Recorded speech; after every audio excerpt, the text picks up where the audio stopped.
그리스도의 풍성하신 은혜와 사랑이 늘 함께 하시기를 바랍니다. 오늘 이 아침에는 마태복음 제19장 1절로 12절까지의 말씀, 생명의 삶 큐티 3월 1일자 말씀이 되겠습니다. 1절 이하의 말씀입니다. 예수께서 이 말씀을 마치시고 갈릴리를 떠나 요단강 건너 유대지경에 이르시니 큰 무리가 따르거늘 예수께서 거기서 그들의 병을 고치시더라. 바리새인들이 예수께 나와 그를 시험하여 이르되 사람이 어떤 이유가 있으면 그 아내를 버리는 것이 옳으니까.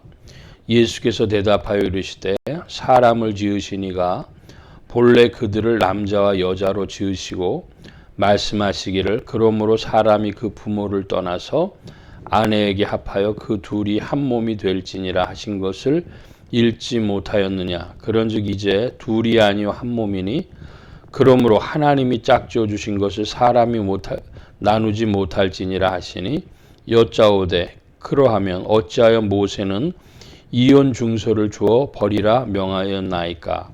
예수께서 이르시되 모세가 너희 마음의 완악함 때문에 아내를 버림을 허락하였거니와 본래는 그렇지 아니하니라.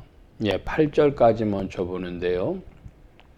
여기에도 중요한 성경 해석의 원리가 나와 있습니다. 하나는 모세의 법, 즉 율법에 관한 것이고 또 하나는 하나님의 원의, 하나님의 본 뜻입니다. 구약에서는 모세 율법이 절대적인 의미를 가졌었는데 신약 시대에는 모세 율법이 가이드라인과 같으나 하나님의 본의 원뜻을 찾는 것이 더 중요합니다. 그러면 어떠한 결론이 나오는가 그러면 우리의 신앙생활 중에 기독교인의 신앙생활 중에 모세 율법을 따라 율법의 가이드라인을 따라 우리가 오늘도 가지고 있는 규례가 하나님의 본의 원뜻을 왜곡하고 있는가 아닌가를 계속해서 질문해야 한다는 것입니다. 특별히 한국교회에 대하여 이야기하자면 한국교회는 성경을 굉장히 강조하고 성경의 1.1획도 가감이 없이 받아들여야 한다는 그런 근본주의적인 성향이 강하기 때문에 그 믿음의 열심이 무엇을 만들었는가 하면 구약과 신약을 동일하게 만들어 버렸습니다. 즉 모세의 율법과 하나님의 원의의 그것을 가림도 없이 거의 모세적 율법이 기준이 되어 버리는 것이죠. 규례가 하나님의 뜻을 원의를 누르는 그런 결과를 가져왔습니다. 예를 들어 보겠습니다. 11조 그러면은 11조는 신앙의 가이드라인입니다. 그 가이드라인을 따라 살면 삶이 안정되고 우리에게 평강을 주죠. 그리고 하나님 앞에 상급도 됩니다. 자, 그런데 11조 안 지키면 큰일 날 것처럼 얘기하는데 성경의 기본적인 신약 성경의 기본적인 헌금 생활의 원칙은 자원함입니다. 자원함.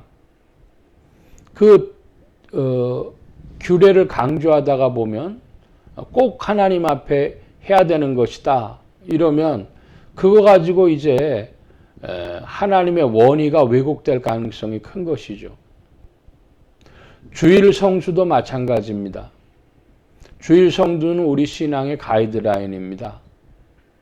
그걸 통해서 우리의 신앙생활이 안정되고 평강을 얻고 또 하나님 앞에 상급도 얻습니다. 자, 그런데 그 주일을 성수해야 된다는 것이 아주 강박적이 되어지면 사실은 무엇이 발생하는가? 그리스도와의 자유롭고 풍성한 충만한 생명의 연합에 손상을 줄 수가 있습니다. 물론 오늘날 또 한 번 질문해 봐야 될 거 있습니다. 그거는 이제 비대면 예배가 대면 예배보다도 더 익숙해져 있습니다. 그랬더니 성도들이 주일 지킨다는 개념이 거의 없어지다시피 되어졌어요. 신앙에 또 위기를 초래합니다. 그러니까 좌우로 치우치지 말아야 되는데 사람에게 자유를 주면 방종이 되어지고 또 규칙을 내세우면은 그 규례가 생명을 억압하는 일이 벌어집니다. 여러분의 신앙에는 좌우로 치우치는 신앙생활이 되지 않기를 축복합니다. 자, 원리적으로 다시 한번 정리합니다. 모세의 율법이 있으나 그것보다 더 중요한 것은 하나님의 원의다. 신약의 시대는 하나님의 원의를 본 뜻을 더욱 추구하는 시대다. 기억하시기를 바랍니다. 자, 8절 이하입니다. 9절 이하입니다. 내가 너희에게 말하노니 누구든지 음행한 영거 위에 아내를 버리고 다른 데 장가드는 자는 간음함이니라.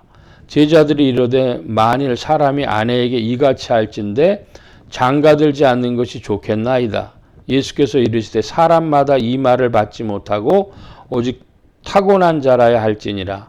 어머니의 태로부터 된 고자도 있고 사람이 만든 고자도 있고 천국을 위하여 스스로 고자된 자도 있도다.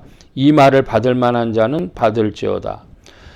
이 9절 말씀부터 해석을 하면 음행한 영고 외에는 아내를 버리고 다른 데 장가드는 건 간음합니다 그랬습니다. 자, 그러면 음행이 벌어졌습니다. 그러면 이것은 아내를 버릴 사유가 되어지죠. 자, 그런데 주님은 원래 원뜻을 말씀하신 건 뭐죠? 그것은 한 남자 한 여자가 한 몸을 이루는 겁니다. 이거 지금 제가 풀어서 설명드리기가 쉽지 않은데 간음하면 아내를 버릴 수 있는데 하나님의 원뜻은 버리지 말라는 거예요. 다른 사유보다도 지금 음행한 이유 이거는 굉장히 중요한 사유가 되어지죠.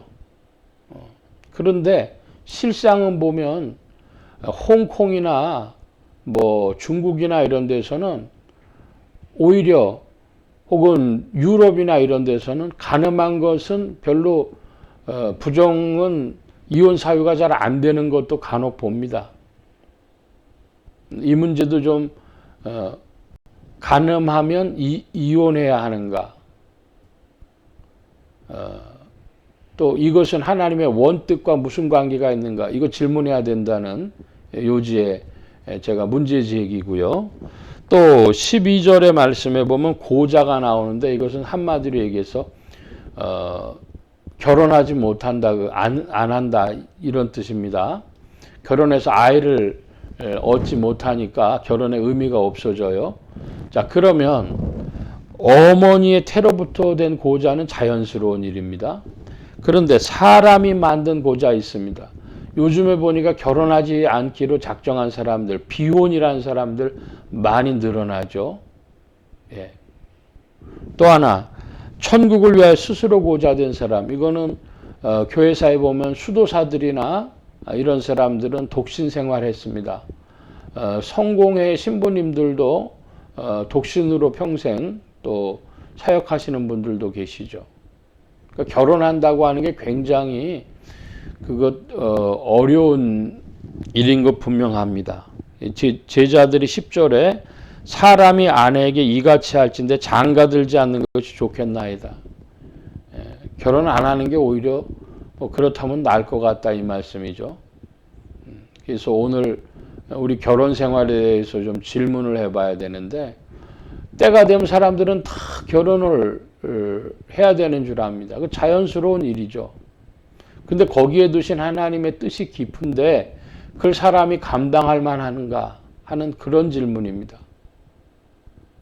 그래서 또 스스로 결혼하지 않는 것에 대해서 질문을 합니다. 여기 사람이 만든 고자도 있고 비혼론자 이런 사람들은 비혼론자면 평생 독신으로 삽니까?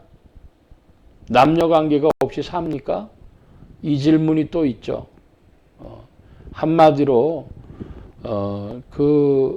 한 남자와 한 여자가 만나서 바른 결혼 생활을 한다는 것은 굉장한 그런 자기 수양 혹은 성령 안에서 성장, 자기 발전, 인격의 발전 이런 것들이 있어야 그것이 가능한 것이다. 기억하시기를 바랍니다. 사람들은 그저 때가 되고 나이가 되면 결혼해라 하지만 사실은 그 뒤에 감추어진 끊임없는 자기와의 싸움과 발전이 있어야 이것이 가능하다 하는 말씀입니다. 기도하겠습니다. 만복의 근원 되신 하나님 함께해 주셔서 결혼과 독신에 대하여서 오늘 말씀에 비추어진 빛을 봅니다. 아버지 하나님, 구약과 신약과의 관계도 우리가 늘 신앙의 염두에 두게 하여 주옵시고 하나님의 본뜻을 추구하는 자들이 되게 하여 주옵시고 결혼 생활을 감당할 수 있는 인격적인 성장이 있도록 붙드시고 이끌어 주시옵소서. 주의 도우심을 구하오니 이 한 주간과 오늘에도 함께 하신 구하고 감사하며 의지하올 때에 예수 그리스도의 이름으로 기도하옵나이다. 아멘. 하늘에 계신 우리 아버지여, 이름이 거룩히 여김을 받으시오며 나라의 임하옵시며 뜻이 하늘에서 이루어진 것 같이 땅에서도 이루어지이다.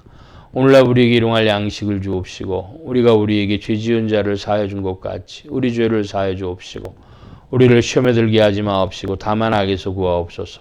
되게 나라와 권세와 영광이 아버지께 영원히 있사옵나이다. 아멘.